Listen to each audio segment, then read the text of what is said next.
Bonjour et bonsoir, bande de Kobalandia. 3W Voice of Congo. .net toujours dans le cadre à conformer. Bino. Après dernière émission, on a vu sur Moutou et Sila Koleka. C'est quand on quoi les laki. Aïe!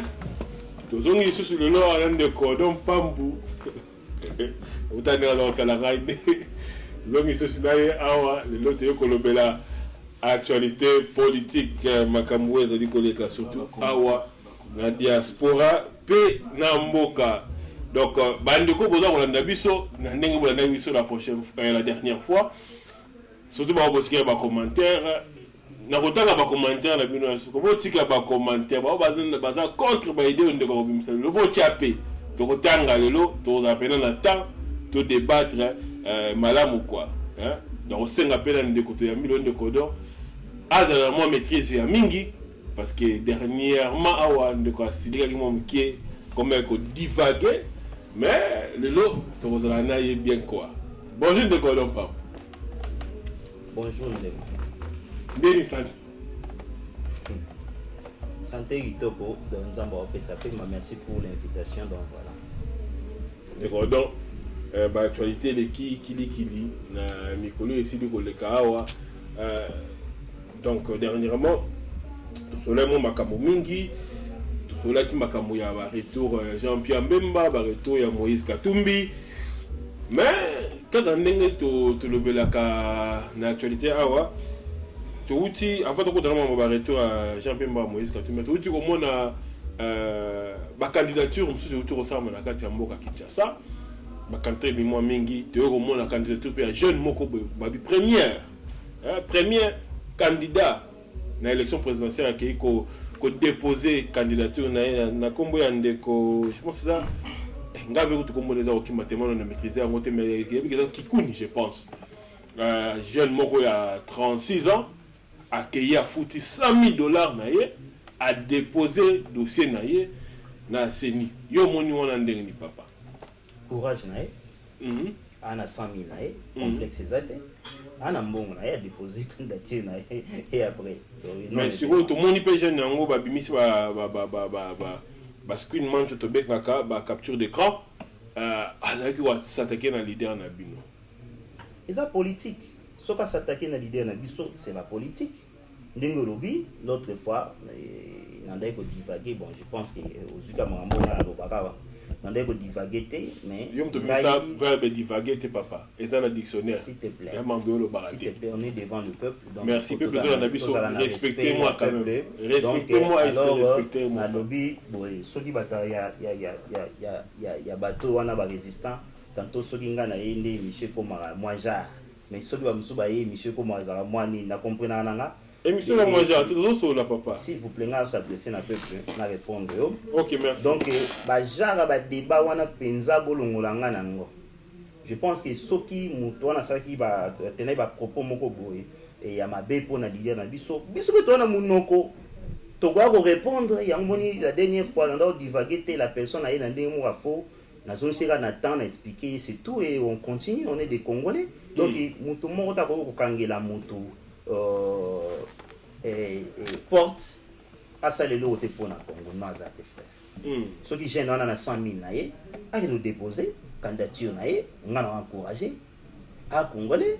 Biso, tu es démocrate. Il faut que nous sommes des démocrates, on n'est pas des dictateurs. Donc voilà, il est free. Donc voilà, merci. Ok.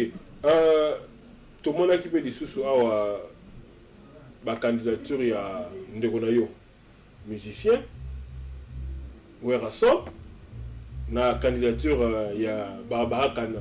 La rumeur peut autant que peut-être chroniqueuse, Karim Mokondi peut-être na Blachard Bosaka, pour tout le monde qui les représenter parti politique, il y a Patrick Bologna.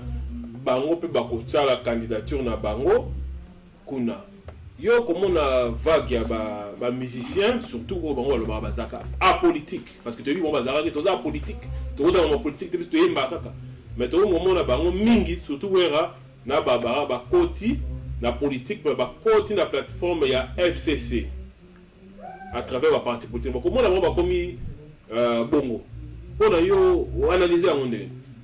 c'est la politique à Congo. Na yebisa ki awa ke bato la fois dernière awa tango lobi ke na ndai ko divaguer ndenge lobi. Na yebisa ba politique à Congo ita mama bongo.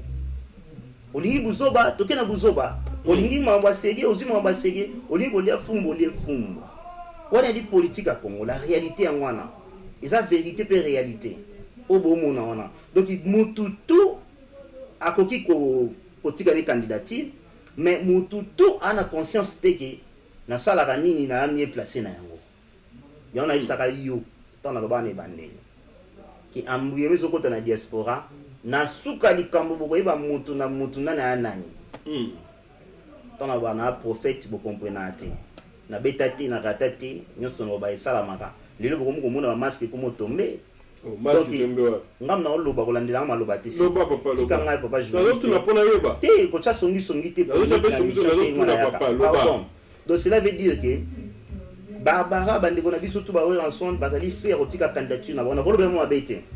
Mais il faut pas y aller, c'est parce qu'on a capacité de signer députation à Bango par rapport à Moussa Mambawasal. Amouyeme Koti, tous ces bâtiments placés dans le outil. Donc ça veut dire que dans Salaka na Congo, en 2006, vota batu na Congo pour que baimba ba boaka di banga. Donc pour moi, jeunesse na biso na mutu, donc pas na Bango valeur ezali mutu ba boaka di banga. Donc il pose en référence faire muto yebani ba boaki di banga. Yamo moni awa na porter se transformer pe faut ça la base banda ko finga o yebana. Mais ba yebeli na anglais ni. Osana valeur. Ou besoin la valeur tena miso bato. Papa, ça y a ba réalité oyo surtout IDPS to le la na mutema. Ba si tu nyo so examine na diaspora. Pour mo la politique. Ba ndé ba le collègue no mususu ba ko ma joindre c'est politique. Opeksa nani aloba nana aloba te tona nguya wana te yango nga na bandeli pe na lobi boye bozo vivre bitoto à Congo et élection tout est la plus désastre que l'élection tout est les gars na Congo tricherie ezali pe mamba bozo be bozala et voilà Francos donc là on va répondre yango wana.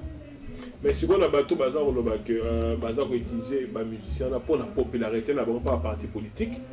Ceux qui bazui bokondi bazui bokontrôle bazui députation après la partie politique on a ba premier assistant il y a ba député ba onde siko ba oza ba vrai politicien na kati ya nini ba on ba le remplacer ba musicien wana na kati ya nini ya parlement parce que musicien ba assistant ba Cyprien ouais ba Cyprien ouais ya on na ningaka na bana ko faire comprendre bateau c'est quoi la politique na diaspora. Na ba capacité à couper sa penza leçon ya politique te mobimba mais na joué un peu temps ya ba former na yeba ba base ya politique ba Cyprien wana nde omona ka wana ya batu presque balongba na kati ya ba parlement ou bien tantoni ba remplacement par batu Jekoko a été remplacé boye bien monté voilà donc tant que bozoye bangote yubinote ba congolais bazoye bangote bo ça la politique ya badala yango ekomaka problème na IDPS tu peux expliquer bino makambo na makambo ko pola na makambo bien ekomaka moyen bo consommer makambo vrai ezate bozo vivre na émotion ozomona ce qui a dit je wana dit problème mais pour na ngana répondre na bateau va poser la candidature ce sont des Congolais na bimabete ils ont droit ya bosala makambo ya osala ma musique et drogue oyo baotika kobeta makinu na bango te batika luketu pona députation na bango soki we ratiki ya bomimba mo okese po yende leader soki ndeko Barbara tiki ya bomimba mo okese po yende leader do se ba bomba okese na bango be batiki na bato mususu bomwene ba black après tout ozonga kana makambo to mona ke ambriema to yibi so ambriema ezuta na côté dini ou bien ezuta na côté nini donc voilà elo na koloba. Mais est-ce que benga lobby wana yo lobby soki batiki est-ce que c'était peut-être parce que la musique na bango plutôt autant les ont marché sous souté. Je ne crois pas que Francos que Wera Rosombo na députation collègue ndenge bazana batu na baona poto awa onga ko santé tina kokufa musicien kozwa un temps na ngate tina kokufa na vana na ba pe na tika ko pesa bangote so na sala ka ngona ba musicien na biso de ba la coste ba nani ba Shela Putu et ba Papi Cocaïne ezaki ba master moi ba master bo bozaka na bango ensemble ko aider bango nandinga mabete wan toza mtema solo lelo mais neti ba jibe boy tozaka na bango ngati ko pesa mbongo te parce que na ba système on dit bazala nango bango zoka mbongo ebele ki ko les députation mission ko même atana 50 000 frères 50 000 na mois wazo zwati na députation ana tina tana kombo les députés na tout ya manevre mozo sama na kati wana pour oyo kozala désastre élection kozala mais misu bakolo bape que ndewe raimo lo bakaba kota kuna pona ko bundela ba droit na bonga ba musicien oyo bato na gouvernement na ba député ba ignora au moins te kota kuna ko permettre bon peut-être te font la opportunité misu na sima et ça problème parce que la politique ezali bilubute francos avant Moutounio, ce monde est un politicien soit dans l'eau, même temps papa Tshisekedi vivant. So ka zolo ba hier, mais une émission moko bodo ça qui interview ngana Fachi, hein. Président Félix na pression bote place aux ali. Na chaque émission na tina. Pona bomo na ki makambute o sama lelo. Félix aloba ngo déjà na les passé. Donc tout au vivre lelo, mais muté mama beka ka ba congolais, ya bazo ko rakondi mateni to vivre lelo. Yo kanam avant muto aloba so les politiciens zo loba ndinga zo loba boye. Je suis pas un politicien tout fait hein. Mais nazo yé ko la même pour la nanzela pour nous ka soit comme député nda comme politicien te ne ba sakai baba basu mutu na ngai les mots là nga mona ki za politicien de tilelo parce que so ko pesi micro à l'animation et va concert minena osana e wemba kufa ki awa anga ke nisani biblo ni na podia donc ça veut dire que moi nkema wana ezakaka on se comprend mais moi je vous parle maintenant de la politique la vraie politique na obi bien on parler de la vraie politique. Tant que vous avez à recourir dans le Parlement pour combattre, la Bible est député provincialité, d'autres confondre, député national. D'autres le bila mboka. D'autant que vous recourir à kuna, hein, yé azana nous tantôt bakosala pour na voilà pour na loi salame comme loi uta wapi. Question simple na boto na wa. Donc ce qui a eu la base wanate, je pense c'est comme ba moko kokoso. Et comme ba moko kokoso. Yo pour défendre les musiciens na voix nini na ko pesa au couloir exemple ya moko qui jamais na kota kuna na parlement asali pour na pasteur au sali lo côté frère donc il faut que yeba kana le loko yo lingi na quand est-ce na ko kotango et mon ngita mo makandenge nini donc si tu n'as pas même de base politique et comme kokoso pona papa José Makila tunaki article nini et pesibino pouvoir comme député. Un député c'est qui? Alors un député ils ont un article ce qui combien la constitution mboka.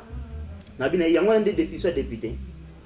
Donc pas la bomba ça cause la député ça veut dire que na ko tonga pont, vous se comprendre. Na ko ça veut dire même sur une question si c'est que doit mumba sala ni pour na Congo tant que premier ministre. Ya mabunga. So même tu posé question à Bongo à comprendre te azana confusion dans le monde il y a www.confusion.com. Dans ce moment tout nanté. Donc un premier ministre azana te pas tomber le pont, azana pas griffer pour un combo naé ou un président de la République va na poste doit intégrer. Donc cela veut dire qu'un député il y a azali voix monoko ya peuple.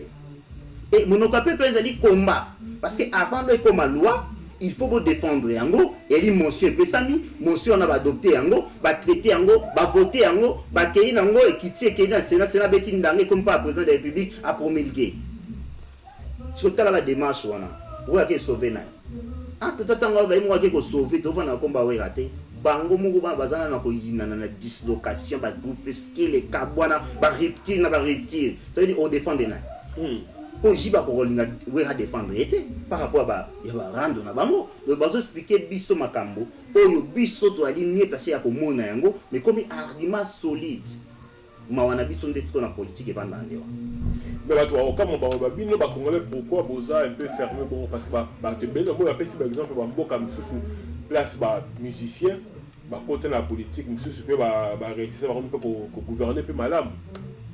Oui, tu as raison. Pourquoi bino na Congo ceux qui misent à côté au monde la mission déjà ça va été toi ça motuté plutôt peut-être pour le voir en français il y a un beaucoup ça on dirait les abozoba. Moi je propose ceci hein. C'est pas question il y a parler un bon français.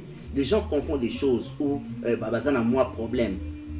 Parler un bon français ou l'anglais même si tu vends awa moi na botani awa azul anglais hein nandap aleki même papa na wazana isol level 3. Vous comprenez dans le banayo.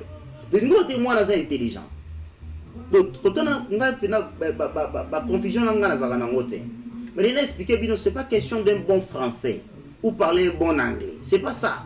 Moi je propose aussi na bato wana babengami bazo gouverner nini na mboka na biso que na parlement na biso ba tiango même na lingala. Oui pour l'instant, tu sais pourquoi? Parce qu'il y a des comment dire, dans une chat monté pour choquer bad. Non, s'il vous plaît. Non, mais je dis, Nabi, s'il vous plaît, tout le monde a série, donc faut ça polémique, tout le monde va s'appeler. Nabi boyeke, Nadina chat mon côté, baby sa biso mitou, baby sa biso éducation en classe. Mingi te ko retrouver en na poto, monsieur la tanga pe na Congo, mais il y avait pas vraiment des universitaires. Il y avait vraiment pas. D6 na monika sous classe estudiwana. Alors, pour na même parlement de ba kana kuna ba sola makam. Ba Congolais ba comprendre mo de kana kuna teta boche bango 5 heures du temps na télévision.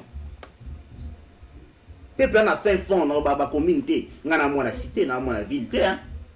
À moins que ceux qui na habité ceux qui bino bo ba na ville na habité, mais ngana mo na cité. Donc ba opepa pena ba match fécal zo ka pena ba solo so mbule beti. Donc biso na bino to utika na vie moko. Mais na mo zo ya passe. On a pas passer passer baninga.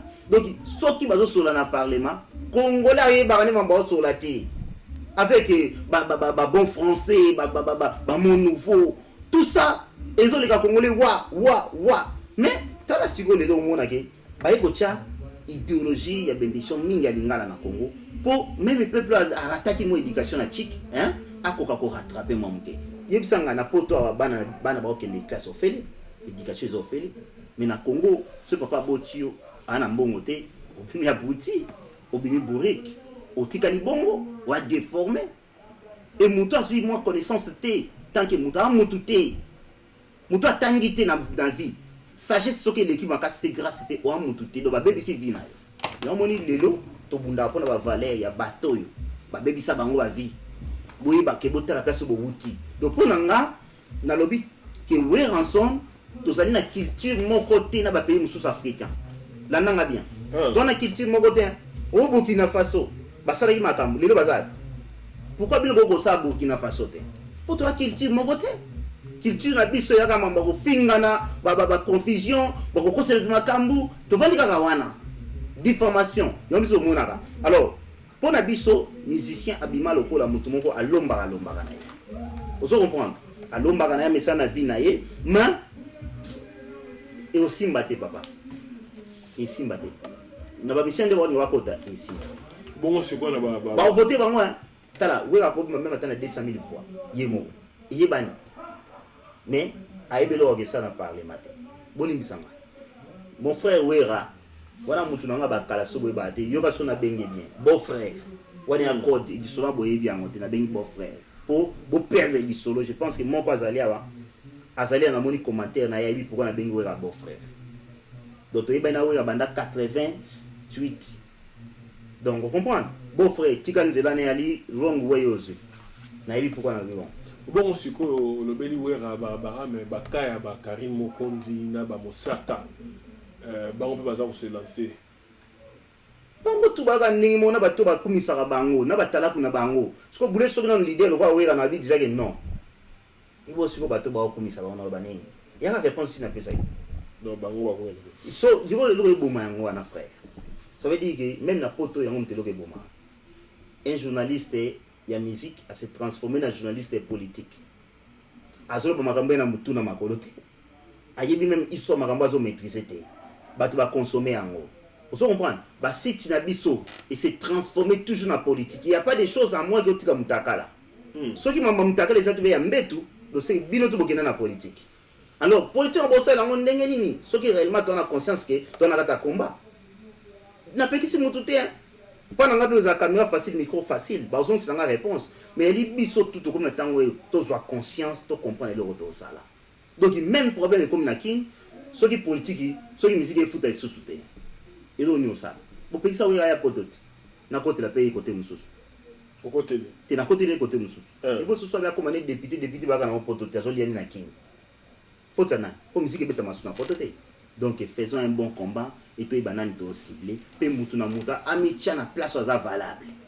de ce monde nga franco na place na yo ye ce monde na voice of Congo na na place na yo ba travail au sala ka wana ba information zo kana po cha ce monde nga na ke ba no tika pusa na kunanga na sala ngo pour na sa mabe alors nga na place nga ko salela yo za place ko salela ça dit force à voice of Congo c'est ça mon Congo la ko ye bango ndi trop avancer to continue na moi le comment on a autant hier est-ce que oui d'abord que Valentin Mobaki na diaspora na ba nga bandaka ya oui est-ce que autant de conférence de presse non Nathalie Angote mais na ba ga sa conférence de presse à lobby belé peut accuser leader na bino na bon leader na bino Zarada Fachi mais oui na rassemblement na makambo belé pas lobby a expliqué pourquoi lobaki qui va conseiller la Kabila makambo kene mwandamu na moi les Camerounais mais quoi expliquer biso ce qui makambo za ko le besoin le peut-être za solo voilà te Mobaka lobby boy que d'abord là papa Etienne Nazaki na bomoi apona ki yende il fallait la leader il y a rassemblement la délégation Oyo fallait pas qu'il fallait la représentant numéro 1 mais G7 na ba Fachi ba faut aussi faire papiana ba bimisa Fachi leader papa Tshisekedi abi kutila kenda ko rapporter papa Tshisekedi na silikaka alenga abikuta banga papa na ba ajona e ko me maina ya problème malenga ka lubaka silika ka beta maboko na mesa mais ndikamwana le kaka après papa était là ko benga ye Valentin ayebisa ye Valentin ke ndenge za na nommé au dernier comment tu vas comme ba négociation là za ko nommé yo premier ministre nani pour la représentation ya nini papa Etienne déjà il y a Tindaka déjà lettre et pas Kabila où ils avaient nommé Valentin a eux qu'on soit lettre Moussousou a PSI délégation il y a G7 et il y a rassemblement Bakende kokota yango na Senko bango bayokana entre bango ndenge bazalaki ba changea nini ninyona bacha kombo ya Fachi bakenda kokota na Senko papa était na benga abengisaki Félix abengisa ye Valentin parce que papa était na posa kopona bato yo premier ministre a ko diriger moi déjà ça va dire Valentin yebaki mais là abengisa bango ce qu'on a famille la cercle familiale ayebisa famille boy que azana 3 bateaux oyo azaki ko et 4 pardon moko ezaki jama Kabund abi Kabund azana expérience te moyen acha na poste ane ozalate aye koloba Gilbert Kakonde abiye azali infiltré oyo ya Moïse Kombona na nisus na bosami ya Moïse Kombona na ni KTB atindeli grai donc moyen acha ezali parce que ça infiltré abi Félix a une expérience té moyen acha yepé et zate yango na ocha Mobak babi mama Martha Silika aboya on a Valentin abi aboya mama Martha aboya yango abi jamais resala maté lettre wana comme na Senko bakenda na lettre wana bakenda kotika ngo pa Kabila aboya ka yango abi yango bino boyebaka raison ni Kabila aboya ka konominer na nte Fachi aboya ka yango Kabila tali po Kabila déjà sur la lettre ou utaka direct il va pas Etienne Yemoko ok d'accord so là batina ki lettre wana ezaki on appelle ça papa tout bazana petit peu bazo pe contexte donc ezaki ba falsifier kango donc éviter na makamona parce que là ngala ndeke on azaki un peu oh vraiment la révolution makasi boy yo na maman za ngolo bokolo ba pour mon politique on a bana baton susu tant on a les professeurs des élèves les maîtres des écoles les prophètes bon comprendre bozo makambo Valentin Mobaki lobby et ana ndinga mabeti biso IDPS bozo makambo Kabunda lobaki ke Valentin Mobaki ndaki choisi par papa Etienne Tshisekedi bon mon ekangami les doigts après combien de temps le CG na biso de secrétaire général Kabund na lingaro mingi oyebi mais landanga bien boke bana politique ngana acha kutin tana loba likambo na yebi Venzuki azalaka awa na IDPS awa. Mais ndeko tunanga petit na ngai yebisanga na okopéraka na bato akati ya IDPS ou bien nini pour makambo to sala na réunion obeta ngo mobimba 80%. Makambo baka lobi alo kuta papa alo kuta na mona lokuta boite. Alo kuta moko non na mona mutaboite. Oui mon bac est combien de fois fina maman Max. Oui combien de fois présent c'est que dans zone ça mon bac et même ba bêtise on va zo sala. Yango moni merci pour la question. Autour d'ingana tout siko qui était censé déposer lettre auprès de Kabila. Dans ma cambo papa c'est ce qui est en désigné qui premier ministre ni ba nommé. Et qui n'a éviter. Parce qu'il y a le but d'être je comme pas Kabila mais tangi muta que c'est ça le problème entre le barabino qui tango likambe bini pour na bino bo mikolo bon mais quand analyser likambo botala ndenge ni les a structuré parti ça structuré ou bien rassemblement qui structuré qui était la personne oya koka ki kozala mieux placé ya kokende kotika lettre pas ya Kabila. Mais est-ce que vous comprenez était dans lobby que non répondre parce que vous loba to devient membre. Il y a lobby lettre Kabila a pesa qui rassemblement lettre ndani rassemblement nani malembe alobi na ebite mutoza mais on nga ba ke no koti ça na Senko mais na côté na pour être yeba qui peut ba attention à batu na ndenge ya kuzu no wa zaki mieux informé atinda peut être moko oyo rassemblement bazaki au courant na yango te oyebi tiseke dité na bandi nde ngaba ye mutu ngana mo bake afanda na ye ayebi ye yo kana expliquer yo ndeko so mutu déjà kufi okoseli kam ningo lingi et tant tiseke daki vivant tout monde a battu mbaka sa ba déclaration te bo comprendre ka tango mutu akufi odo pomba kufi lelo bokolo ba mneso bokolo loba mukenda kufa kia wa mutu to baki akoko loba mais de mukende vivant oyo meka makambo watu wameko loba wana tout ça banini mon suis premier soin ya vite fait yo yebiango akosala puta akoreculer te hein Poutine akoreculer te personnel mon frère mon ami donc na regeta ko tilelo quoi tala bo comprendre mbanda alobaka bolamu mbanda te bato bafinga ko don pambwa wa bato to na bon opinion politique mon côté ba otika ko linganga te yo sa mabongo. Vous comprenez? À tous les qui m'banda 100 fois, tu as dit mayoté. À tous les qui m'banda solo, à tous les qui mayoté mes prophètes, ma ramène comme la tabino de bomobima. C'est ça le problème. Moubake aboma IDP soyo, même qu'au final on marche de l'autre. Ils ont des problèmes internes. Biso to di ba combattant te ni groupe iso ki ya banini po di kamo muketo bimisi yango na misa to di kamo muketo bimisi na to gera kona ta IDPS. Biso to ba ki mbaki sémentaire. Et ce que vous allez pour le changement, oyebi makambo Kabila o salobi FCC. Pourquoi nous avons un temps au temps? Bon, ils sont pour ça, ils vont déstabiliser la IDPS. Na tuni bino procédure normale. Est-ce que papa tu sais que tantôt vous vendez na moutango te, boyi pe moutango te. Tu sais que la traîne pour ça na moutango na téléphone boyi 10 minutes te. Et ça a maté, soit tu mets tout dans ma poche. Abeta na sola fara. Boyi moutango zagi na été. Nani o la qui censé à cause de la lettre que nous déposons na nini na 5 ans. En plus de ça, beaucoup de boss na histoire franco si au chakango, il est cas belé tout sur lango déjà. Pour Nicolas de Kébé, on a habitué à ozong c'est la bino déjà ba histoire. Mais 5 ans ça la déclaration à lettre voilà. Pour la nini c'est que le va guiter que ba falsifia. Pour la nini c'est que le kangama na fachi. C'est que quelque part na 5 ans ba kota ki pena parce que 5 ans ba ngonde ba lobi que 5 ans ba pesa ki bango ba za ko kutana ba ensemble ba yo kutana papa etente ba pesa ka bango lettre oyo. Ils ont falsifié. Mais yo lobby tu vas payer ça lettre na yo ka papa était à ça l'idée. C'est trop compliqué ba. Aucune sanga yo kana. Yo toujours compliqué. Yana 6 ans compliqué ba tout organisateur. S'il te plaît. Papa lo ba. Banda lelo temps yo vanda wa na lo ba peuple congolais mboka. Bo kanga bien. Na o sa ba blague te. To sa ba blague. Na lo ba bien. Yo kanga. Muto la ba ngaba na répéter la photo fait ça. Vandia wa francos. Yo ndeto vandia wa eli makambo ya IDPS do mutu moko ko lo ba makambo te o ngana mie place na ndako na expliquer bino. Amwe ke ça mutu mo uti di banda aye ko vanda da expliquer no makambo. O vandia wa c'est la bouche autorisée à kata palin. Donc tant na lo ba na mino likam na effacer wa mubaki. Donc yo faut yo kanga. Est-ce que yo a évangile? Évangile, tu mais non, yo tu dis bon ok. C'est que rôle la journaliste c'est ça soutien. Mais on a comme on dit vraiment on est là. Fais réponse au comme on rôle la journaliste. S'il vous plaît, fais attends.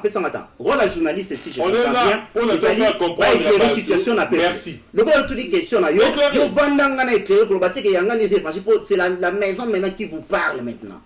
Donc d'où tes actes. donc na beta masolo na kata IDPS donc muto na bomi yango parce que vient na yebi c'est menteur o non ngana monati na lobi bo procédure normale ba kopesa lettre na yo na mutazali chargé na pas na rassemblement akende ko tikango pa ya Kabila. Est-ce que ce que dire réalité akende ko tikango moni parce que je me c'est Kabila est-ce que vous comprendre que bien Papa Etienne a décidé d'être na rassemblement ba ko tango na c'est parce que c'est le même toi donc ko ça va combo par Kabila mais en même temps Papa Etienne le roi Zaki Malin a vu l'être Moussou a personne n'enga se kei kokota et pas Kabila parce que quand il était rassemblement ba yé ba que l'être là monsieur kei c'est pour ça là que l'air ba to rassemblement ba Papa Etienne là ba c'est pas Kabila et qui est pas Kabila ouais Papa Etienne ouais ok d'accord si quoi l'air rassemblement falsifié papier l'air rassemblement falsifié papier et pourquoi t'es pas Kabila oh tu es na celui côté Kabila il baki déjà parce que oh ngai et utaki na Papa Etienne yango oyo Kabila oyo rassemblement pesanga et le baba kombo musundenge nini yango Kabila aboyaki non na musika ko lobake Félix Tshisekedi akenda kokuta na Kabila apesi kutu kombo ya muto azaki président na Bosnie comme fena comme yango azaki président bi botu na représentation ya Sassou Mutara te Braza ye pas azaki jour Félix kokuta na Kabila Félix au lieu aya kolobela makambu ya bi akaenda kutu Félix azoko kolobela makambu ya matanga ni mais Félix akoma kolobela makambu ya poste OK bon tika ba bi kapela kuta bayaki a na za poste premier ministre OK merci tika na répondre na Ibiza tant que gende ko sola na Venise et donc to boya qui est vice-présidence de la République. Oui, ça me fait la peine. Donc ça donc qui passe dans mon thème na yokate. Lelo. Ça veut dire que vous croyez na n'importe quoi au Mubaka za koloba na bino. Peuple congolais. Vous croyez na n'importe quoi au Mubaka au bazali me bakosa eloko te pour na bino. Bolo kanga bien na expliquer bino. Et donc to boya au buzo bana biso to sala, il fallait ton di ma vice-présidence de la République. Sauf que ndima kango bofingi na bino na diaspora ndeti ko to na makambo to solate tant to eko sala rassemblement conclave to ça pour nani biti na baby lobby Félix a expliqué omoni ya nzambe merci parce que kumbanga na nzela na sala combat rankinte yango lobby na zonsa ke mission ya Félix boyo ka makambo yo a éclaircir ça ki bino makambo ya Venise na Ibiza bona na sous fichane ya na Voice of Congo très bien lelo c'est ça qui tue maintenant la politique pe combat na biso ya Congo tout le monde parle et bato bazolanda bato bazo croire na makambo bato bazoloba mais na biso na ndako na IDPS to vandi to regretaka yango ni bo souffrir ti lelo ba congolais pour muto a libérer bino ozalate Mubake abunga aleka ba limite otolimbisa ye na Genval Mubake était nothing bokanga nothing ngai na Genval nothing et l'autre côté na ba l'autre côté rôle mon côté pourtant ba so mba Genval ndo so na chambo ngana laki Félix Chibala mavungu bando bete karapo eba makamne déjà ki na mesh de na Kabila bosa kana politique te ngana doka tout bazo solola par rapport ba groupe o ba salaki pour ba kota e ki guerre frère bomona Genval bo solanga po bo solanga mais bato ba pesa no ba analyse mutu mo tseke ko kate 4 Genval mais ngana ebi 4 Genval bado so makambu tout nde ba ko exposer makambu ba ko contredire na chambo ngana ki na lali mais bon ba solanga wana président Félix bangoto frère, il y a une version originale. Mubake a trouble fait. En plus, Mubake nous a battu 2 ans na Rwanda. Vous imaginez Moutama Akewa. Ok, on vend 2 ans na Rwanda. Parti politique est 2 ans na Rwanda. Pour que ce soit Rwandais. Mais il faut quelque part tout à l'heure. Bien. Nazo Banabino. Félix a coûté na Kabila te. Oyo ayebi. Boneki atundu te, boneki mende te, boneki mutu moko te ya majorité pour bomba secret wana. Mutu mona lobango te na MP. Mais bino ba congolais bokomi ko sala makambo ko leka meme mende. Ya ko approuver que Félix afanda kana bango bakenda ko solola pour Mubake alobi. De deux. Na mali bondo zo papa Félix Tshisekedi neti nene papa Tshisekedi do mulumba neti boyebi bien te.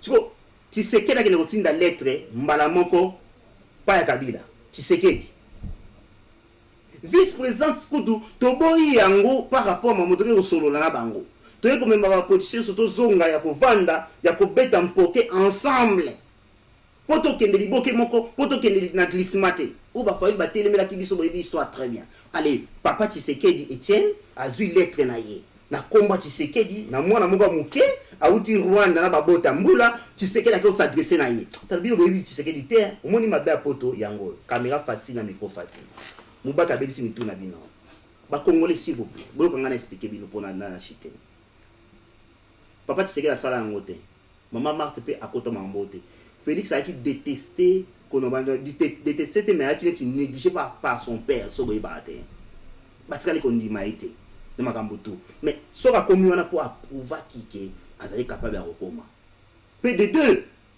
ou pour finir hein donc dans la vague de là son pour na toto koya na expliquer le mot démarche déjà mon bac aza ko pesa il dit démarche moko na politique ou aibi politique on dit côté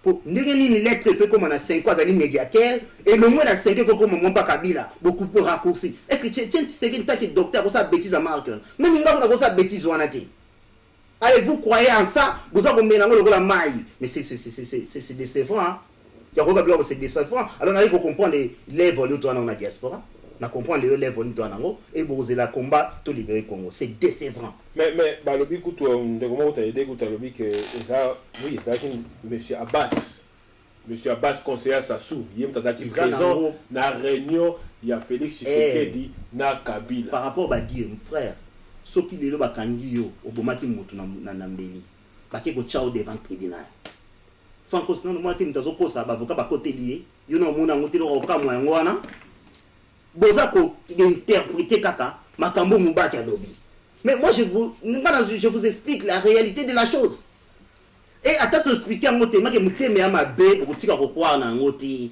ya na baki buye to na ba perte temps li sous ya ko expliquer bino mutu na mutasala musala so bo kwa na mubaki beaucoup na mubaki mais biso yebi kende to abongo mubaka lo ba resistant basé 5 minutes oh et ben oui sans impact même députation na apola mubaki mutu bo présenter biso yewa donc mamu so moi mba zo ba lokola mbwa lokola sans cesse azo ba poids c'est que na katine eloko malongi zate mubali avanda moi calme atala makambo nzo kenda donc pas mubaki ya lokwa papoto mesana na ye déjà donc ça veut dire que mene na biso ya kala na kata ya IDP c'était mubaki azana connaissance mais tant il Tshisekedi da kufi fala c'est ça leader même c'est bino qui comprend 32 ans premier Tshisekedi de beninga rien idéologie protégeant asala musani ba futeli mbongo nous avançons toi na tango opesa une explication tu vois beaucoup ka politique té mitu na bino mo besoin raisonner té pour ça bo analyser makambo mbaka lo bana bino donc cela veut dire que et a problème na biso té alors bino bo kene pota biso to comme ça ba futeli mbongo on est na futeli mbongo je comprends peut-être obini nani a futeli mbongo na futeli mbongo mais Kabila pesa ki mbongo azo ba bino ki Kabila refusé ki est-ce que Kabila avait droit de refuser ce qui rassemblement de Koloba yebisanga combien de plateformes là qui o esangana qui na Genval Mubaki il a fait quel poids oyo ekoya ko contredire le rassemblement lobby vous donnez le béquille à Kabila pour ça na ba Congolais il dit de n'importe quoi ba bêtise zo ba salade au vu de tout le monde et personne même pas un intellectuel qui peut défendre la chose donc vous n'avez pas même le temps d'analyser la chose et besoin de divaguer ya ko ça ba confusion en toi bateau. Mais il y a une procédure normale, on comprend que Moubaki propose de tenir dégoûté. Faisons la vraie politique, frère. Vous avez une confusion. Et là, Tcheleka. Oh, vous gagnez Tcheleka. C'est des exclamations. Ils ont qui passent dans mon thème. Et les gens ont comprendre que niveau congolais, voilà, ma kamoutou. Il y a un monde qui a mindu qui va voilà kangwa. Le bosandi, na bosandi. Mais si quoi tu continues ma cambuya babitanga ba commenter à batu ba commenter ba question ba commentaire au commenter ba question de nous attendre ngoti ah boy ba ya tanga ba commenter ka ko ba contre nga pour te toi et ça ba commentaire za ba question ba commentaire ya belé za ba ko c'est le temps que o ezali evanja wa d'autres que tu continues ma cambuya nini ya makambuya ba élection des okende tu komona awa Moïse Katumbi bah rassemblement je pense il y a bah rassemblement à bah jeunes ceux qui a bah tout bah soutenir quand bah ça là qui idée moko boy pour collecte ba fonds pour na yé mais tout le monde va critiquer en gros de partout yé milliardaire bongo pour ani ba collecte fonds pour na yé yo idée on a collecter fonds pour la campagne à Moïse au Moyen oui bien pour libération et bien pour libération Yanan Honoré Mbanda c'est millionnaire. Ancien millionnaire. Pourquoi on a la polémique dans la même chose? On a journaliste. Non, il y a s'il vous plaît.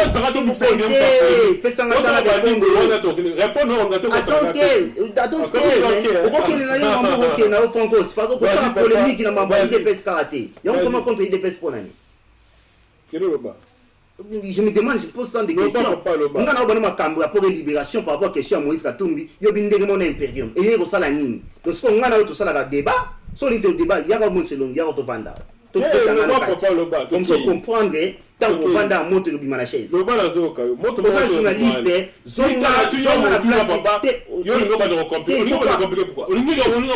a beaucoup de gens, on va salir remarque que à chaque fois nous on sera polémique à IDPS dans kaka mambo tuninga tuninga une question du toko il faut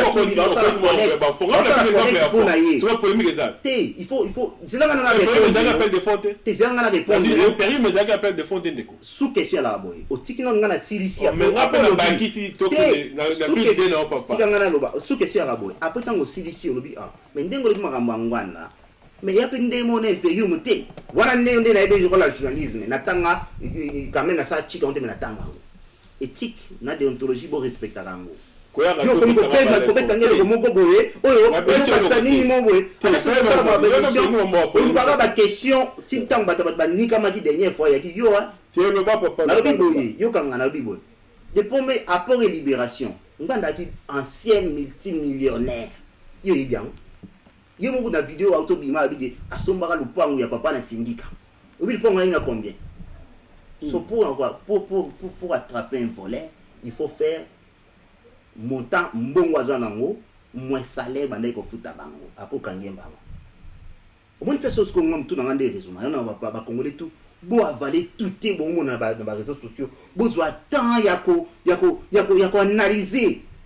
Au gros simba diplôme handicap. Na diplôme et licence. Médical. De pour défendre le diplôme nayo, il faut ba acte nayo la nana ma solo. Donc voilà quoi. Donc nayo ko expliquer bino Moïse Katumbi ana droit ba ça les collecte. Quoi nga pesa te ndé banani ba ngolé ba lobaka ba bi kala boka. Ça veut dire okangino munoko otiki business nayo te. Siko nga pe na vandi awa. Mais c'est là si ça va parler pas poste. Tebo pesa Moïse te yanga ni business à mama Moïse. Biso sali asben awa.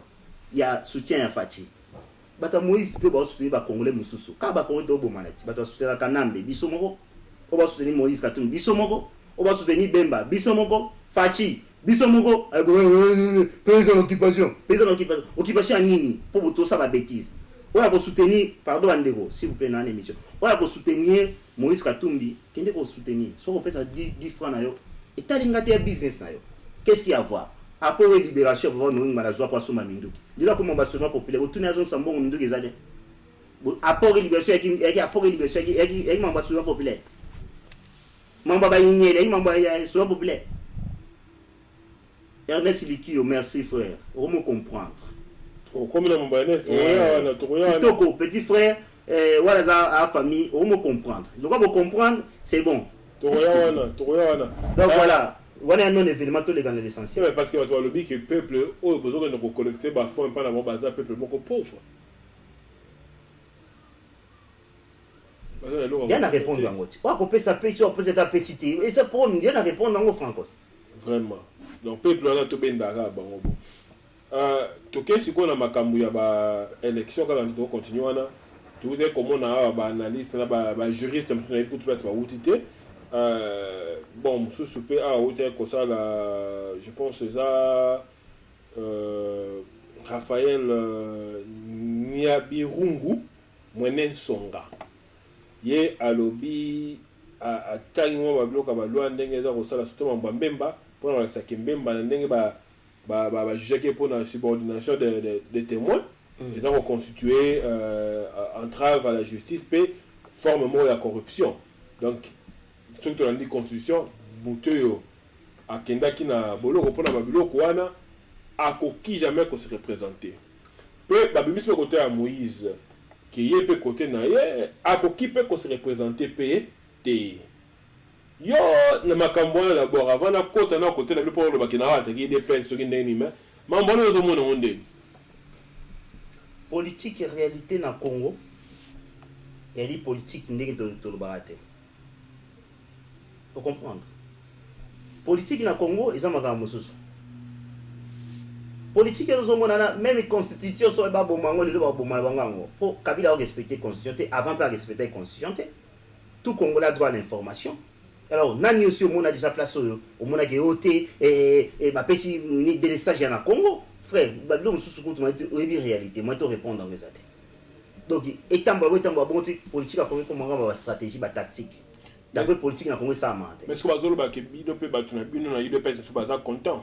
Ba o sepela que ceux qui l'ont Moïse Baché Kaza na moyen ya ko kota na masolote même appelé ba kaleye ils ont avantage de bino ya on besoin célébrer besoin célébrer besoin célébrer pour que ba tcha bango biso to chaka ba chaka koka jambe biso sa na ngote biso za bio au moins te besoin il ga biso ti affaire accord ya ba corps ya Saint-Sylvestre ya on ndesama mti bosungo solani ya ba wana biso to makamte to sepela ko bemba sali boye donc o te le remonter on comprendre oya ko kende liboso ke biso to lo ba boye tant to sa mambo politique to ba boye o amoni ka ko libérer Congo lo bien libérer Congo to lo ba mille fois to lo ba yango o ko libérer Congo to s'incliner même notre leader tant azaki en vivant papa Namso Tshisekedi dans le ba ke mutoyo a soki même ki Kabila zui pouvoir sans tricherie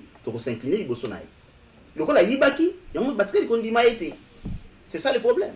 Donc on a tina mpena makambo te ke to sepela pona malaya ya bemba tala politique ba ko sala lokana te zo simba te akomona air moko boye pou olandi ba fuli mutango oui mais ba ko sona ndenge ni seke ya réalité politique ya moi docteur mambo ate ba to sepela malaya ya bemba a congolais soki akokende po libérer Congo to betele maboko mais en course surtout kutani na nzela tant que adversaire na biso soki to zala un peu na candidature unique te et to bomana na ba argument c'est tout pas ben site ba argument bon on a idée bah tu as Vital Kamerhe appelle ça qui dans le but que pour la candidature et opposition pourquoi pas organiser débat télévisé entre bah potentiels candidats qui vont faire d'abord débattre ou ya ko rapporter débat on a la candidat à opposition.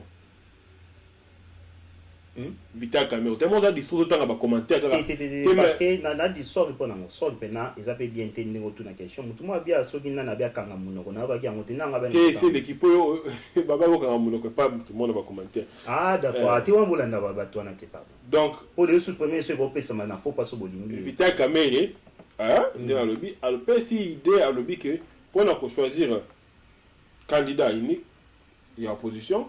Quand il qu'on faut qu'on fasse le débat télévisé entre les candidats à l'opposition pour nous choisir ou organiser débat pour nous. On a la petite idée. Vital Kamerhe. Ta Vital Kamerhe elle va trop, elle va bien. Tout est bien. Il y a ce que ça mêler la histoire na yé ba bilo mo bongo. Kaka yi asala asaloba pourquoi j'ai choisi Kabila. A comment livre qui toko au moins ni défense. Moi ba te belé même papa nganda. Ba toujours mambo ko dia soka ngapte ya bato akobisa baloba ki toko.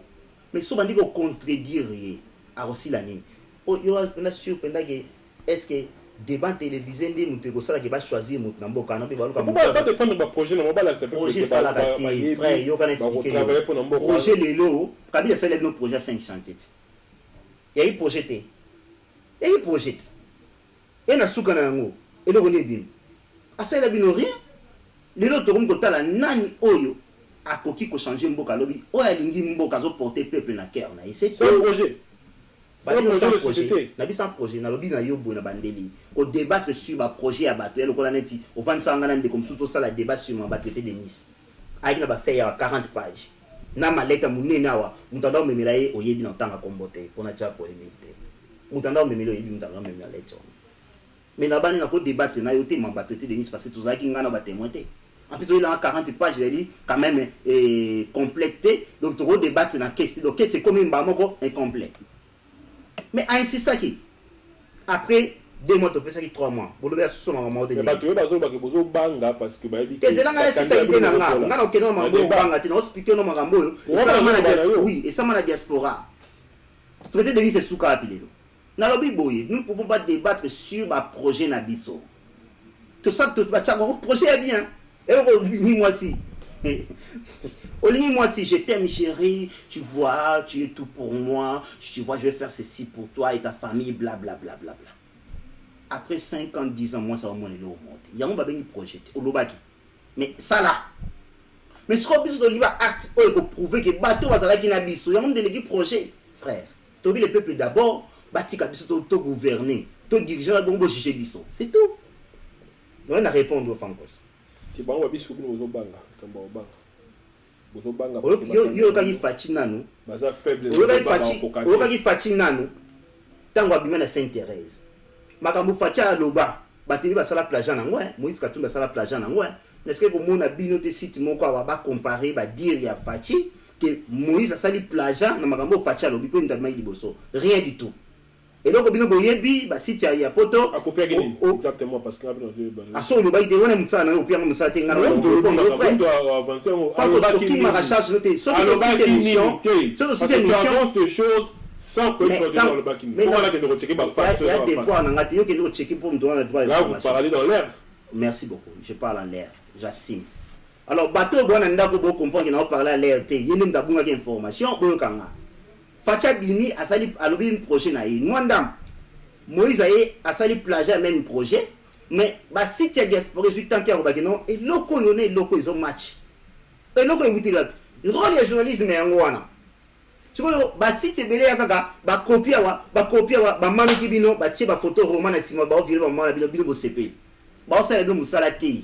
Ba na devoir repérer une information parce que ce sont des sites où ils allaient avoir les autres informations.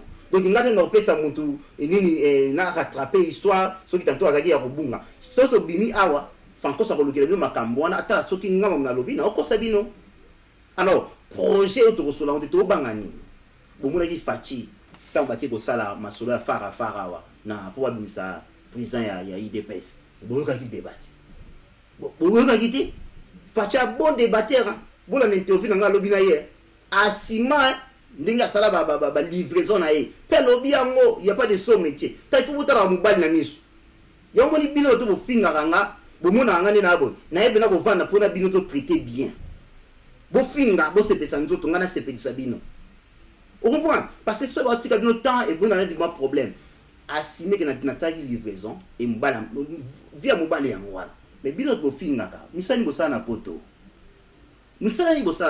question mark avant le moment muninga mitala yo donc biso to banga débattre to aba bon débatteur nde mo biso yo ba ko lukina bataye messe bazapi bazoya bazoya wat mukoni bazoya on de la ah voilà je il y a une semaine ba ko ya voilà donc to kende soki bataye messe ba kovanda ezaki toko to sola ba kisasi ba kimangai ba kokarate ba kima donc naza les meilleurs te parce que je sais que ba lo bomba lo ba ya lokuta biso l'idée de ça bon débat un peu guerrier yebaram donc vita quand même quoi le bras on a ta loba ce ka ba comme na plateau ma tuni vita yo choisi ça qui Kabila na 2006 ko sala kana épée mais on définir au bon livre tala so ba bino ba peso devoir bon livre na yo na titre na ngo mbamo confusion.com donc botika biso calme pour mon ndako lia bilo wa lobaki olobai ma minduki zongi ya minduki parce to kanga bino olobai makambo olobande ko ndima police te zongela yango de quoi rater les lotes na bongwani des ajoutés donc vital que so makamba pambana bakanga ye asala discours mo ngaku na sai nange logote et nani tu sais que di kuna finga ka bosala ke logote tala un leader tu sais que da finga ka bosala ke logote ngani bobo kanganga biso wana solide frère tout ça la vrai combat ba congolais ce qui s'agissait bozaki que na confusion avant mais je pense qu'aujourd'hui vous avez tout compris hein que Batuso Lego Sabino et l'IDPS fait la vraie politique. Tomo kende na faire émission. Question na ngai. Eza. Jean-Pierre Bemba. Arnosa Zozonga tomoni papa na yo papa Honoré Ngwanda abimi ababa bima kutu apa ko komaki nanu moi document moko boy balobi que eza trahison ndenge Jean-Pierre Bemba ndimi kozonga parce que Jean-Pierre Bemba tikela ki l'un de ses espoirs ya ba congolais o bazaki pena ko compter pour ba tiaki pena confiance na yesa ke mwana mboka na bitumba oyo contre occupation ye andimi kozonga ke ndeko rejoindre bande konaye oyo baza déjà ko trahir peuple ake ndo kota na makambwana donc abengi ngo trahison après mon papa on ngo n'a pas ekobima alobi que bino na ba politiciens nous allons comprendre que Kabila ko se représenter parce qu'il a déjà que aza na passion pour na Congo là raison c'est bien c'est que chaque candidature na ko zala wana mais bozo kende toujours ko mema peuple na bojo ba ko me peuple na bojo ba sikoyo yo na makambwana atelemeli pe Jean-Pierre Bemba parce que bino pe na ide pesa za ko ba mingi ke o à s'apprendre na Jean-Pierre Bemba pour baza ba tu Équateur boye tribalisme mais à la qui c'est bino ke elle kambu ya mabele eza likambo ya tributaire donc atelemeli mona mboka Jean-Pierre Bemba abinenga zo kona ki ko sanga na ba collabo baza déjà kuna pour continuer à pérenniser pouvoir ya Kabila. Okay. Premièrement, je pense que Papa Honoré Ngwanda comme na souka. Papa Honoré Ngwanda comme na the hand of the way. Ça veut dire que souka est chemin na yango. Et puis chemin déjà sans ici bola na bien. Parce que pour na yé son espoir reposé sur la tête ya Jean-Pierre Bemba. Vous comprenez au bana parce qu'il n'a pas sorti tout au cours pour la Mindoki. Il pensait que ce qui Jean-Pierre Bemba allait relâcher comme Bali bato à côté moko hein qui a rejoint Nongo na yé azongi comme conseiller à Bemba et makambe avancé. Avec au côté sur Jean-Pierre Bemba. Si on dit ngo lobaga mukaba ilongwe vous comprendre le niveau ça manasima. Donc patola ti ya muneni so mukaba ilongwe. Do scandale. De papa nous ngana tikali ndenge wana.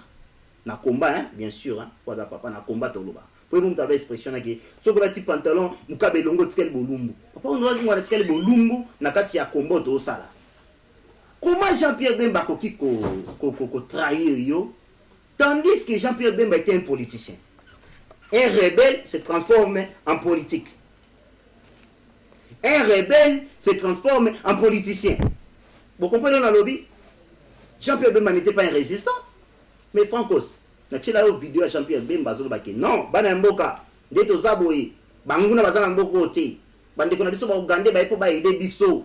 Bana minduki ya makasi, biso zo kopesa ba instruction, ba wazo ide biso pona ko beta masolo.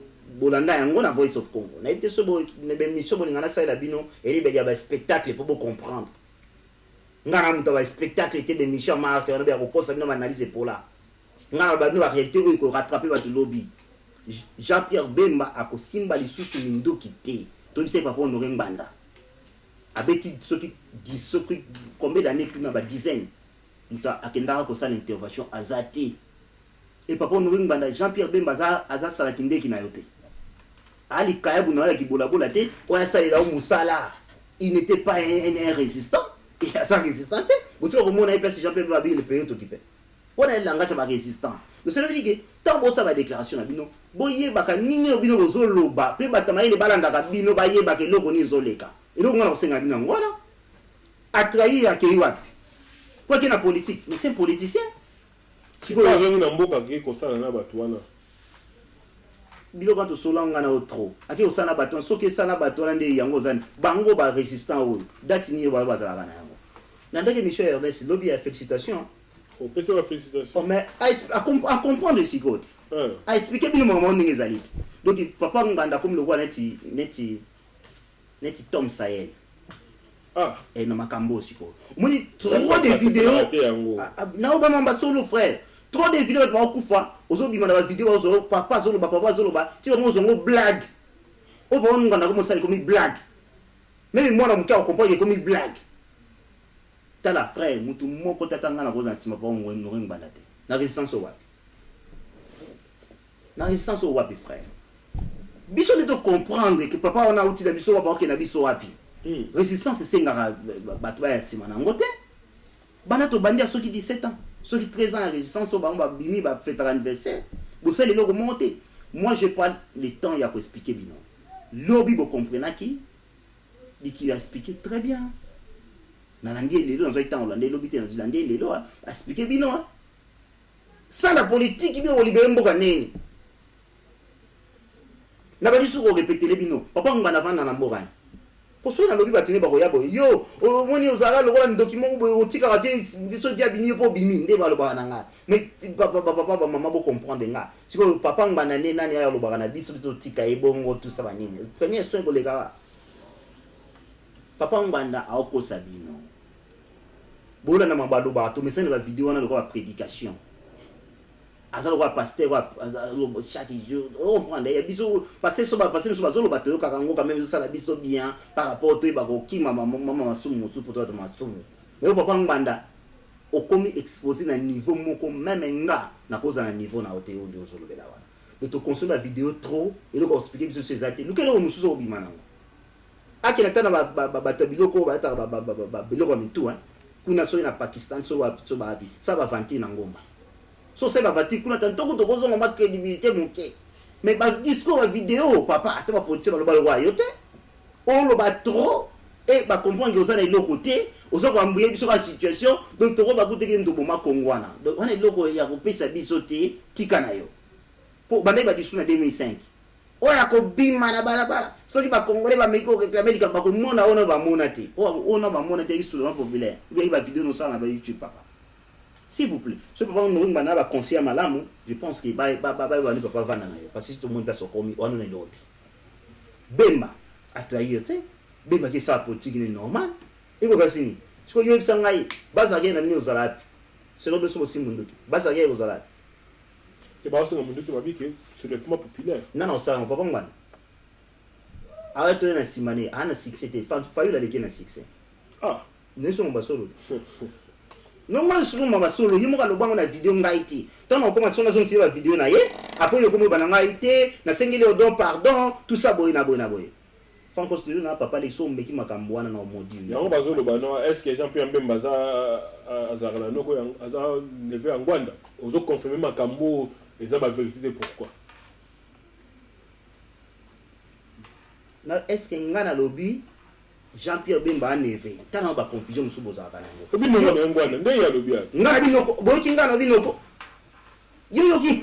Obi pesa exemple. Soki abima kata ke ba to no papa ozalia wa noko bona pesa mo poste. Donc c'est boka bino boka ngate boba Rwandais. Ndenge ya lobi. Te boka lingala te. Yo zolanda ngasiko yo journaliste olanda na émission na bibongo. Il passe la. Na lobi pour expliquer que il passe la. Soki Jean papa no kasa ibemba osale musala aza ngulu na yete amona musala na yete c'est tout à fait normal mais bali bato à côté moko yiti bato à côté moko yiti papa na bemba bali maspi masaya na yo bien ote yo bien ote bana na yete yango na zo bana yo na lobi ba noko ate so ibozana mutema mabe na bino elati bino boyoka na makambo oda zo lobate je suis désolé donc voilà na lobi ba noko ate do ba mbiso na émission tele.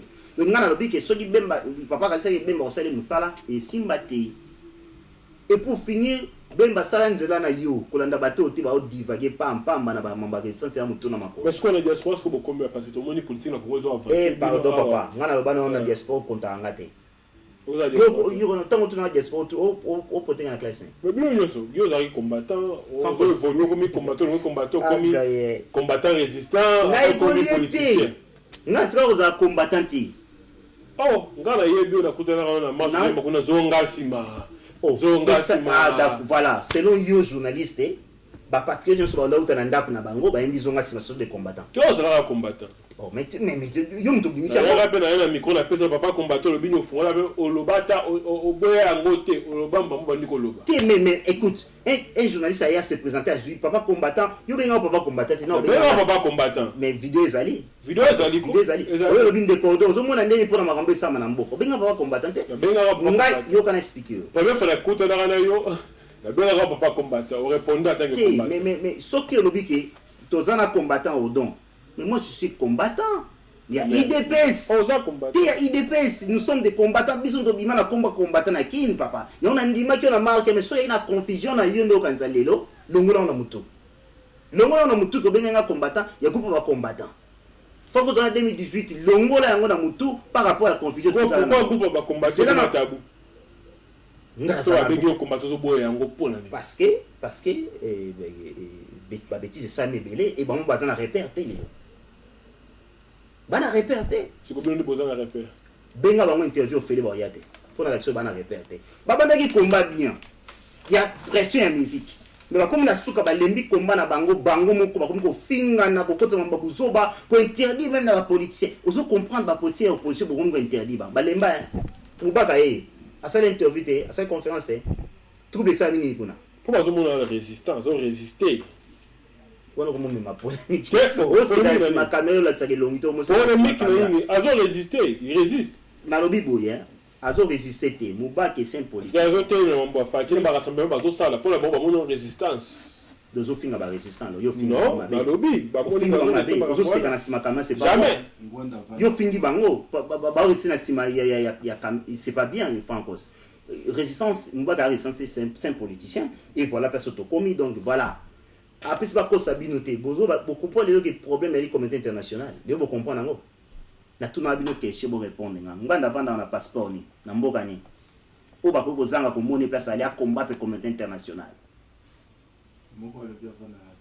bo avaler ba salade ba bêtise franchement Congo il faut comme un niveau raisonné donc voilà le nakolo ba yango mutuna nga suki za lobi to zaki na ndeko Ernest Likio to sori ya mingi et a déclaré que acteur oyo ye a lobi ba kendo tia Jean-Pierre Mbemba poa ba tia poa parce que a lobi papa ngwana zo bête moi libanda na touro parce que élection sur ça ma élection sami sans Kabila ça veut dire que élection sami na munguna te ndenge resté ko kende élection na munguna te donc ezo ça ma sans Kabila zo kende élection na munguna te donc les élections ko face à moi na mboka donc ça veut dire que so Kabila longwe occupation paix et sili merci beaucoup place na ngaki ngwana yango mutaba na les prophètes il faut boye bana na camarade na binote na sala émission na franco c'est Sabino boye tango Tshisekedi wa mungu bakendaki élection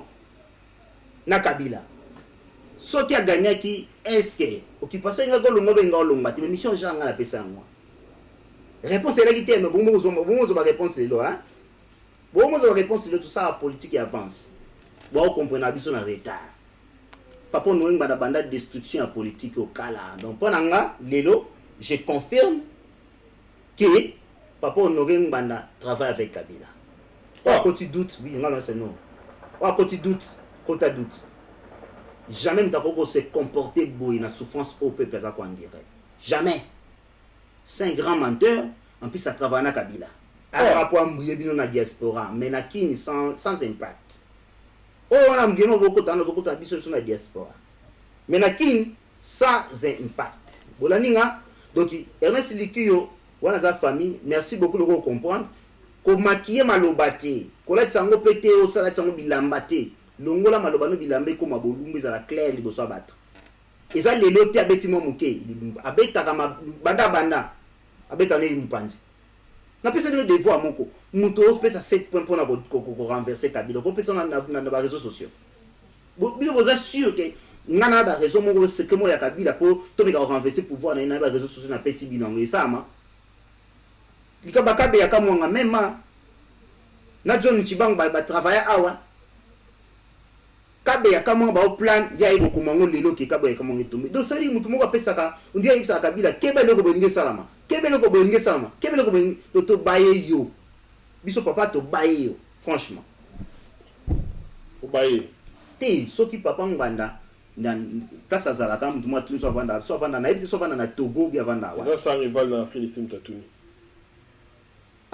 ndeko sans rival sans rival bokole mpangi place ozali bambota trop ye place avandaka eyebani te ye moka bai Kabila lalaka awa lalaka awa lobi siko ye na France ici ba retira déjà ngunda na ye siko place azalaka ya te dernière fois awa après que lobi kuta kisengeli na riba to ebo cause fois cause ebi so vale na bango mais ndeko bango kosa na photographe ngoko menteur escroc chance au mikimila bien avant franco so kimila gi apparaît ko chance au mikimila bien là vraiment Donc maintenant moi na comprendre que kimi na bien avant pour qui sengele na kata ndaku ya nani balobi yango même pas police pe ya na ke koluka journal ya ville wana ba pesi même pas yoka na pareko ba ngi koluka nganda ba ke komona ki sengele na mbetu na ndaku na résidence ya nganda na mbetu un bon muto asala masolo wana avant ko beta masolo avec ba place au vanda banda ko kota place au tambolaka ba air na yo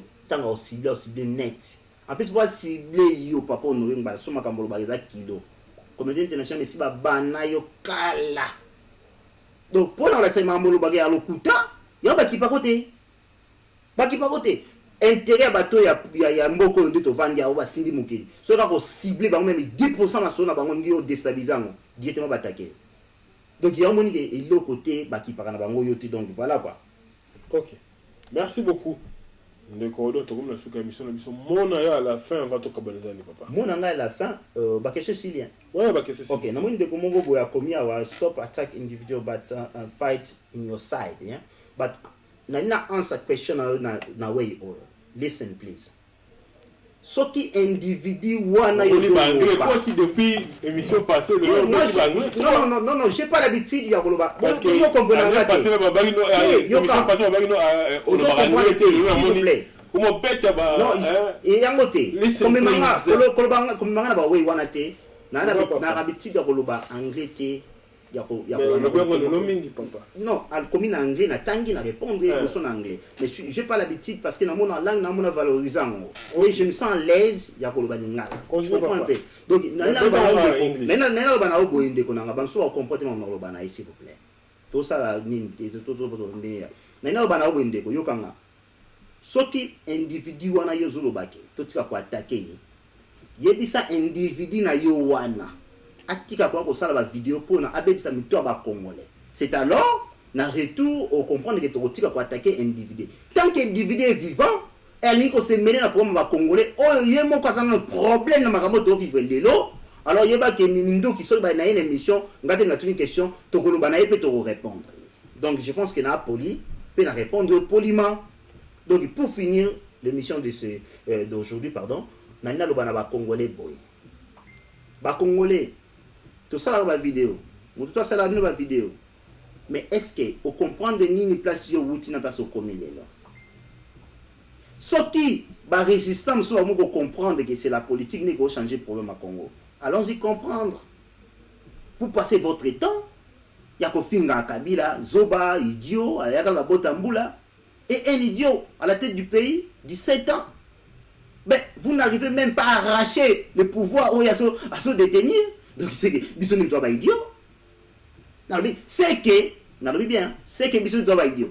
Parce que ce que c'est idiot, tu prouver que le pays nous appartient et tu arracher le Kwana Namaboko Naye pour Bisson le pouvoir na Bisson. Quand un Congolais se présente face à Kabila, quand Bisson doit détruire le Congolais. Et Kabila a comprendre les faiblesses de Congolais Zawapi et l'attaque à côté faible. Il y a un côté faible. Donc voilà un peu. Tozonga batu na bibe tozonga batu awa tozonga batu je pense que tozongi batu et c'est bon et ko vi koleka na biso donc pona batu mususu mutu moko ayaki wana pona lo ba mwa bani libolanda bandinze wana te s'il vous plaît tozana voix débat na biso batama ile moni soki mutu azana bagage intellectuel pe na makasi te ou bien raisonnement tanto ya mwa kokoso aye ko vanda pasa batu ya lo ka tarza uti zamba aye ko vanda ce qu'on a ville. Bana ezo mona ba building so ba sali ba bazo kuna na kata office bazo ba biloko bazo sala ba administration zo marché normal yezo azo matani ba building on dirait za na zamba walika boso comprendre yango ba ba sala ka mais pour na biso to landa yango te to kinna ndenge ya voie normal et c'est bon donc voilà le ngana ko lo ba yango wana boy c'est individu na bino arrêter théâtre na ye parce que ba congolais tous va comprendre aka na groupe ya bato yazo kanga bango o bato bana ba kokoso ba mususu bana ba nyongo bangulu ba mususu bana nyongo ba sombo ba ko zonga Congo te il faut zonga Congo na ndenge mo akafresh na zigara ya capitaine po ba simbete mais biso zonga boko pembe to banga te zonga Congo na voie normale et état de droit il ko batiki odon ndenge azolo ba boyi ba ko pesa nga pouvoir parce que nazaki mutayi de pes non état de droit ya bongo te yo ko za diplôme ko lekanga o se présenter ba péché musala. Donc yango na bobanga banga te kuna to kozwa te o ndenge za bongo ina gardien na poto ozongi boyemba moko te déjà bon OK na onatra sentinelle au fungola fankos soki banini voiture kuna tokotia kuna donc kuna état de droit ya mamutege na pusana cha muninga nanga po ayebi donc voilà ba congolais tous ensemble bato ba ko sabino cha bango mupanzi po wamenone loti minduki ezate soulèvement populaire au bolo bana et ça la ndenge nini donc na ko expliquer même comme ça fankos va pesa ngata na ko expliquer bino soulèvement populaire pour expliquer soulèvement populaire na ndenge ya mabe ngara ko expliquer le vrai soulèvement populaire et ça mande. Donc voilà, merci Francos pour Nathan Pessinga, na Voice of Congo, merci na bandeko pour pesa mato na bino pour bolanda biso. Donc voilà, o to vandara o za temple, temple moninga na vandi za temple ya IDPS. So ni masolo mubaka beta kama be o ngana lobby etika la bongo. En plus botika mona président na biso te Félix a se rabaisser tina niveau mubaki. Na bi bien, bo mona Félix a se rabaisser tina niveau mubaki pour nous répondre te. Ba biso comme to répondre ba mubaki. Parce que c'est l'IDPS ni machine. Merci beaucoup, Francos. Merci beaucoup, Nabandi Bandeko, sur le partenaire. Moi aussi, pour Kandeko, Lambamou, Naobenga Bandeko, MLC, UNC, ma partie, ma part, au bazar, pour ça, la débat de Kodopa Boya. Parce qu'il y a fan d'Aka, quand ça a Bubanga Kae, Babanga quand ça a Lima, n'a reçu Pélasso, Bandeko, bazar, courage à débattre, Babofanda, bon, foutez le remonté, et vous en a charge, n'a Moko, peut-être remettre un débat à Kafu. Restez branchés sur votre site de référence. Je suis au salaire des démarches au Bengo na phone. Bengo mata na phone. Na Benga bango. Restez branchés sur votre site de référence. À la prochaine. Bye bye.